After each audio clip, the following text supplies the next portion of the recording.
വഖഫ് നിയമ ഭേദഗതി ബിൽ നാളെ പാർലമെന്റിൽ അവതരിപ്പിച്ചേക്കും.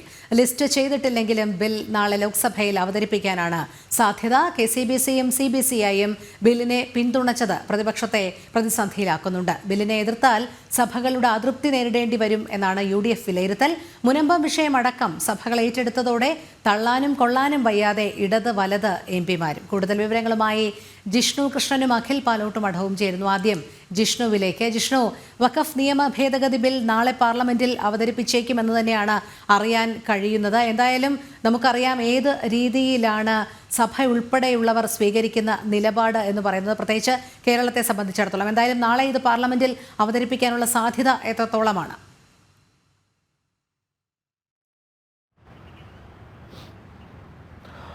രോഹിണി, വഖഫ് നിയമ ഭേദഗതി ബില്ല് നാളെ പാർലമെന്റിൽ അവതരിപ്പിക്കും എന്ന റിപ്പോർട്ടുകളാണ് ഇപ്പോൾ നമുക്ക് മുൻപിലുള്ളത്. കേന്ദ്ര ന്യൂനപക്ഷകാര്യ വകുപ്പ് മന്ത്രി കിരൺ റിജിജു ഉൾപ്പെടെയുള്ളവരുടെ പ്രതികരണത്തിൽ നിന്നും കേന്ദ്ര സർക്കാർ വൃത്തങ്ങളിൽ നിന്ന് ലഭിക്കുന്ന സൂചനകൾ മാത്രമാണത്. ലോക്സഭയുടെ ബിസിനസ്സിൽ, അതായത് ലോക്സഭയുടെ നടപടിക്രമങ്ങളിൽ അത് ലിസ്റ്റ് ചെയ്യുമ്പോൾ മാത്രമേ നമുക്ക് ഔദ്യോഗികമായി സ്ഥിരീകരിക്കാൻ സാധിക്കുകയുള്ളൂ. ഏതായാലും ഈ പാർലമെന്റ് സമ്മേളനം ഈ മാസം 4-ാം തീയതിയാണ് ഏറ്റവും അവസാനിക്കുന്നത്. 4-ാം തീയതി വരെയാണ് കാലാവധി നിശ്ചയിച്ചിട്ടുള്ളത്. അതുകൊണ്ട് ഈ സമ്മേളന കാലയളവിൽ തന്നെ വഖഫ് നിയമ ഭേദഗതി അവതരിപ്പിക്കുന്നുണ്ടെങ്കിൽ നാളെ തന്നെ ബില്ല് അവതരിപ്പിക്കാനാണ് സാധ്യതയുള്ളത്. അതിൻ്റെ നടപടിക്രമങ്ങളെല്ലാം പൂർത്തിയാക്കിയിട്ടുണ്ട്. നേരത്തെ സംയുക്ത പാർലമെന്ററി കമ്മിറ്റി 14 ശുപാർശകൾ ഈ ബില്ലിന്മേൽ പാർലമെന്റിൽ സമർപ്പിച്ചിരുന്നു. ആ ശുപാർശകൾ ഉൾക്കൊണ്ടുകൊണ്ട് ബില്ല് രൂപകൽപ്പന ചെയ്തിട്ടുമുണ്ട്. അതുകൊണ്ട് നാളെ തന്നെ ബില്ല് അവതരിപ്പിക്കുമോ എന്നുള്ളതാണ് നോക്കിക്കാണേണ്ടത്. ഒപ്പം ബില്ല് അവതരിപ്പിക്കുമ്പോൾ നേരത്തെ ഈ ബില്ല് കേന്ദ്ര ന്യൂനപക്ഷകാര്യ വകുപ്പ് മന്ത്രി കിരൺ റിജിജു ലോക്സഭയിൽ അവതരിപ്പിച്ചിരുന്നു. ആ അവതരിപ്പിക്കുന്ന സമയത്ത് കോൺഗ്രസിന്റെയും NCPയുടെയും ഒപ്പം DMKയുടെയും CPMന്റെയും ഉൾപ്പെടെയും MPമാർ ഇതിനെ രൂക്ഷമായി എതിർക്കുന്ന സാഹചര്യവും ഈ ബില്ല് മതസ്വാതന്ത്ര്യത്തിനെതിരാണ് എന്ന പ്രതികരണം നടത്തിയിരുന്നു. പക്ഷേ ഏകദേശം 6 മാസത്തിലധികം പിന്നിടുമ്പോൾ അന്നുണ്ടായിരുന്ന സ്ഥിതിയല്ല നിലവിലുള്ളത് എന്ന് നമുക്ക് വളരെ വ്യക്തമായി ചൂണ്ടിക്കാണിക്കാൻ സാധിക്കും. കാരണം ഈ ബില്ലിന്റെ വിശദാംശങ്ങൾ എന്താണ്, ഈ ബില്ല് കൊണ്ടുവരേണ്ടതിന്റെ അനിവാര്യത എന്താണ് എന്നുള്ളതും ഒപ്പം നിലവിൽ വഖഫ് ബോർഡിനുള്ള അനിയന്ത്രിതമായിട്ടുള്ള അധികാരങ്ങൾ സംബന്ധിച്ചുമെല്ലാം പൊതുജനങ്ങൾക്കിടയിൽ തന്നെ വലിയ ചർച്ച, പ്രത്യേകിച്ച് സംയുക്ത പാർലമെന്ററി കമ്മിറ്റി രാജ്യം മുഴുവൻ ഈ വഖഫ് ബോർഡുമായി ബന്ധപ്പെട്ട പ്രശ്നം നിൽക്കുന്ന സ്ഥലങ്ങളിലെല്ലാം സന്ദർശിക്കുകയും വിശദമായ പരിശോധനകൾ നടത്തുകയും ഈ ബില്ലിന്റെ വിശദാംശങ്ങൾ ഇഴകീറി പരിശോധിക്കുകയും ചെയ്തിട്ടുണ്ട്. അതിന്റെ പ്രതികരണങ്ങൾ പൊതുമധ്യത്തിൽ നൽകുകയും ചെയ്തിട്ടുണ്ട്. കൂടാതെ മുനമ്പം ഉൾപ്പെടെ രാജ്യത്തിന്റെ വിവിധ ഭാഗങ്ങളിലാണ് ആളുകൾ പ്രത്യക്ഷ സമരത്തിലേക്ക് ഭൂമി നഷ്ടപ്പെടുന്നതും ഒപ്പം ഭൂമി അനധികൃതമായി ഇതിനോടകം കയ്യേറിയതുമായി ബന്ധപ്പെട്ട പ്രത്യക്ഷ സമരം രാജ്യത്തിൻ്റെ വിവിധ ഭാഗങ്ങളിൽ നടക്കുന്നുണ്ട്. ഒപ്പം രോഹിണി ചൂണ്ടിക്കാട്ടിയതുപോലെ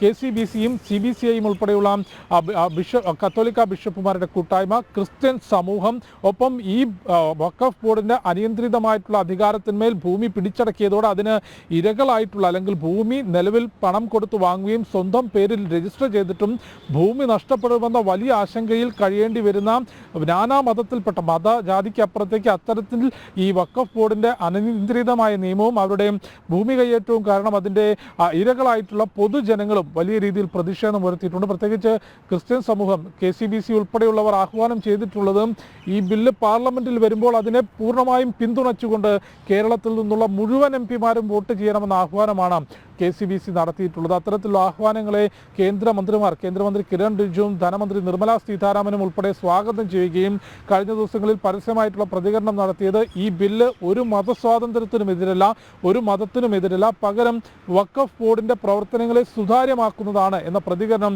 കിരൺ റിജിജു ഉൾപ്പെടെയുള്ളവർ നടത്തിയിരുന്നു. അതുകൊണ്ട് ഈ ബില്ല് വീണ്ടും പാർലമെന്റിൽ അവതരിപ്പിക്കുമ്പോൾ കോൺഗ്രസിന്റെ ഉൾപ്പെടെയുള്ള MPമാർ എന്ത് നിലപാട് സ്വീകരിക്കുമെന്നുള്ളത് ഏറെ നിർണായകമായിരിക്കും. KCBC ഉൾപ്പെടെയും ക്രിസ്ത്യൻ സമൂഹവും ഒപ്പം മുനമ്പം ഉൾപ്പെടെ പ്രത്യക്ഷ സമരത്തിലേക്ക് ഇറങ്ങിയ പൊതുജനങ്ങളുടെയും ആവശ്യം ഈ ബില്ലിനെ അനുകൂലിച്ചുകൊണ്ട് എല്ലാവരും പാർലമെന്റിൽ വോട്ട് ചെയ്യണം എന്നുള്ളതാണ്. ഒപ്പം ഈ ബില്ലിന്റെ വിശദാംശങ്ങൾ കൂടി നമുക്ക് പരിശോധിക്കുമ്പോൾ 2024 ഓഗസ്റ്റിലാണ് ഈ ബില്ല് ലോക്സഭയിൽ അവതരിപ്പിക്കുന്നത്. ആ അവതരിപ്പിക്കുന്ന സമയത്ത് അതിൽ ഏറ്റവും പ്രധാനപ്പെട്ട ചില കാര്യങ്ങൾ എന്നുള്ളത്, നിലവിൽ വഖഫ് ബോർഡ് ഒരു ഭൂമിക്ക് മേൽ അവകാശവാദം ഉന്നയിക്കുമ്പോൾ പിന്നീട് ആ ഭൂമി തൻ്റേതാണ് എന്ന് തെളിയിക്കേണ്ട ഉത്തരവാദിത്തം നിലവിൽ ആ ഭൂമിയുടെ ഉടമസ്ഥനാണ്. അതും തെളിയിക്കേണ്ടത് വഖഫ് ട്രൈബ്യൂണലിലാണ്. അത്തരം കേസുകൾ വരുമ്പോൾ 90% വഖഫ് ബോർഡിന് അനുകൂലമായിട്ടാണ് ട്രൈബ്യൂണലിന്റെ വിധി വരാറുമുള്ളത്. അതുകൊണ്ട് അത്തരത്തിൽ അനിയന്ത്രിതമായിട്ടുള്ള അവകാശങ്ങൾ ഒഴിവാക്കിക്കൊണ്ട് അതിൽ രാജ്യത്തെ നീതിന്യായ വ്യവസ്ഥകൾക്കുള്ളിലേക്ക് വഖഫ് ബോർഡിന്റെ പ്രവർത്തനങ്ങൾ കൊണ്ടുവരുന്നു.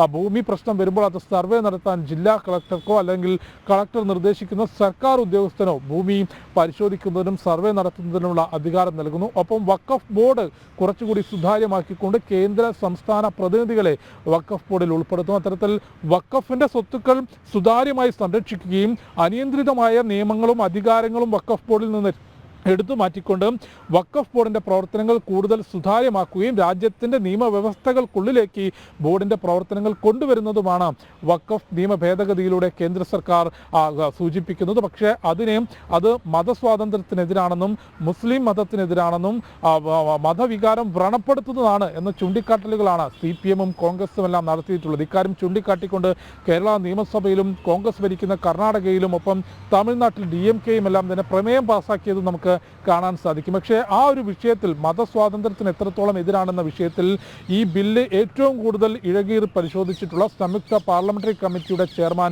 ജഗദാംബിക പാൽ ചൂണ്ടിക്കാട്ടിയിട്ടുള്ള 2-3 പോയിന്റുകളുണ്ട്. അത് ഏറ്റവും പ്രധാനപ്പെട്ടത് വഖഫ് ബോർഡ് എന്നുള്ളത് ഒരു മത സ്ഥാപനമല്ല, അത് രാജ്യത്തിന്റെ നിയമവ്യവസ്ഥയ്ക്കുള്ളിൽ നിന്ന് പ്രവർത്തിക്കേണ്ട ഒരു ബോർഡ് മാത്രമാണ്.